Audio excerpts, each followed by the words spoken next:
Hey kids, today we're going to work on area, not perimeter. Remember, perimeter is the distance around the outside of an object, and we know that because it has the little word rim inside of it, right? Okay, so today we're going to talk about area, and I'm going to guess you probably already know what area means, but just in case you don't, the area is the space inside a flat shape. Okay, so when your teacher would say, come to the meeting area, you all would come to the carpet area and you would sit down inside like a rectangular area, right?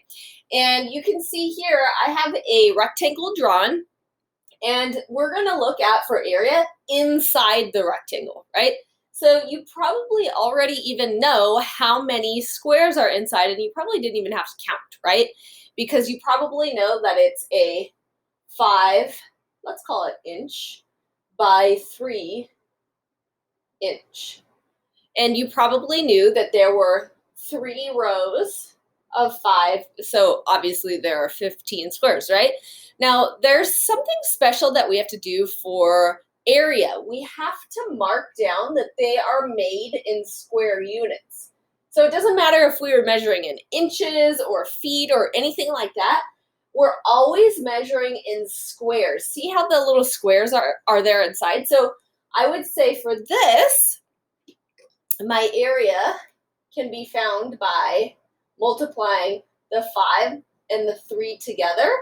And so that would make 15, but here comes the special part. We have to do inches and then put a little 2 at the top. That means square. So there is a length and a width. That means 2 dimensions, length, width.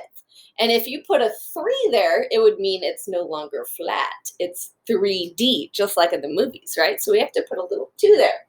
And that represents the squares. Okay, now let's think about what the formula might be. I'm going to get my eraser here. So yesterday we talked about perimeter and side plus side plus side plus side, or 2 times the length plus 2 times the width, right? But now you could do length times width, right, for this. So you could say length times width gives us area. But there's also another special way that people sometimes say a formula for area. So area equals, all right, check this out. It's base. So the base here would be 5, and then times the height, which would be, in this case, 3. So the area of this would be base 5 times the 3, and that would equal in 15 inches. And then don't forget, they come in what kind of units? Circular? No. Square? Yes. Square. We have to put the little square right there, right? This would say area equals 15 inches squared. All right. So I'm going to give you a challenge problem. So I'll be right back with a story for you. We'll see if you can solve it. Hang tight. All right, kids, here we go. This is your challenge today. So Emma's rectangular bedroom is 11 feet long and 12 feet wide.